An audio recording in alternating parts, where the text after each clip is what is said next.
pale Instagram.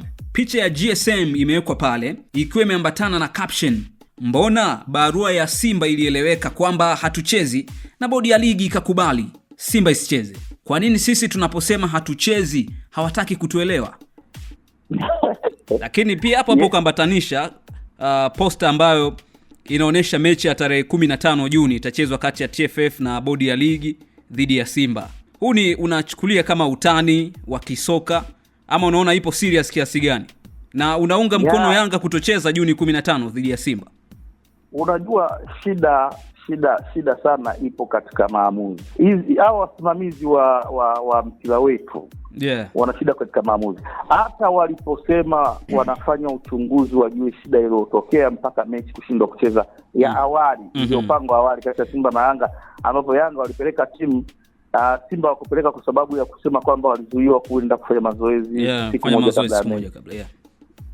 Bodi ya ligi ilisema kwamba itafanya uchunguzi wa hilo tukio ili kujua tatizo ni nini, lakini wakaja wakatoa ratiba bila kutoa majibu ya uchunguzi. Sasa ratiba imetoka bila majibu ya uchunguzi, kwamba sawa, je, kilichotokea ni nini? Kama Yanga alikuwa na shida, kwa nini imepangwa mechi ijayo? Kwa nini Yanga sipokonywa point? Kwa nini inapangwa mechi mbele? Kulikuwa kuna shida gani mechi haikuchezwa? Na kanuni zipo wazi. Wanasema kwamba na zinaongea kwamba timu ikifanya hivi mechi haiwezi kusogezwa. TFF ingekaa chini kaangalia kwa nini Yanga walizuia pointi zilizokapewa Simba. Cha ajabu pia, Yanga wameandika barua wanataka pointi zao kwa sababu Simba kuingia uwanjani. Simba wanaomba mechi ipangiwe tarehe nyingine. Simba hawajaandika kwamba sisi tulizuiliwa kucheza, tunaomba pointi 3. Tulizuiliwa kufanya mazoezi na ndio maana tukuja uwanjani tupate pointi zetu 3.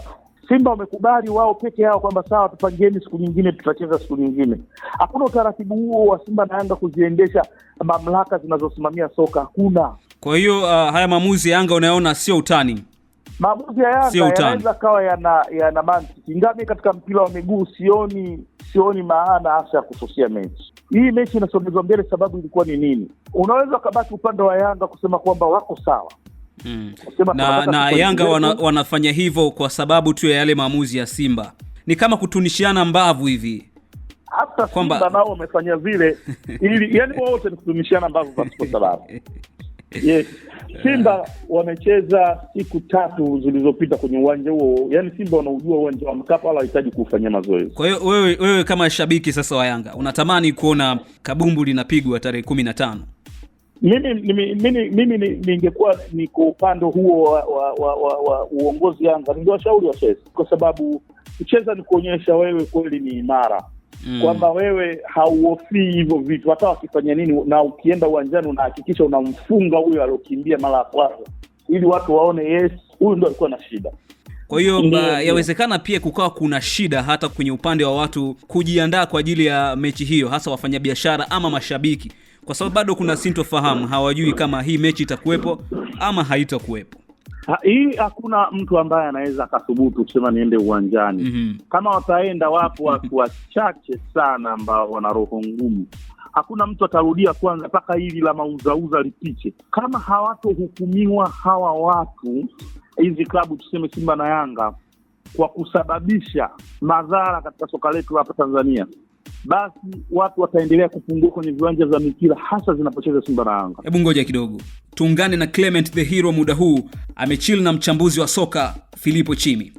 Namna ambavyo hivi timu zetu kubwa hapa nchini Simba na Yanga zinavutana na mamlaka za soka, inaweza ikaathiri nini kwenye soka letu la Tanzania? Kwanza nadhani kinacholeta athari ni namna ambavyo TFF wanapata wakati mgumu kutengeneza shape nzuri ya kuaminika, kwa sababu moja ya changamoto kubwa ambayo Yanga wanaililia ni wanataka kujua kwamba sababu ambazo zilipelekea mchezo bodi ya ligi kaamua kuupangia tarehe nyingine. Hakuna sasa uwazi kwamba nini kimetokea. Athari yake ni ile trust, tunasema kwamba namna ambavyo wadau wanawaamini bodi ya ligi, namna ambavyo pia wanaamini TFF licha kazi nzuri kubwa ambayo wanaifanya.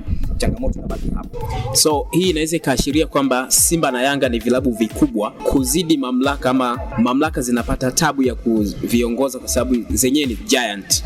Of course wanapata shida kufanya maamuzi. Kuna hata baada ya tukio kutokea, alizungumza mwenyekiti wa bodi ya ligi mzee wetu Steven Mguto, akasema kuna makosa mengi ya kikanuni ambayo wanafanya hizo timu za Simba na Yanga. Makosa mengine ambayo unakuta timu inatoka ishushwe daraja, makosa ambayo pengine timu inatoka ikatwe point kadhaa, lakini wanatazama kwa sababu hizo timu zimetengeneza base kubwa pia ndani ya serikali kwa maana ya upande wa kisiasa. Kwa hiyo unaweza kufanya maamuzi, lakini inawalazimisha bodi ya ligi watoke kwenye usimamizi wa kanuni, waanze kuishi kwenye busara.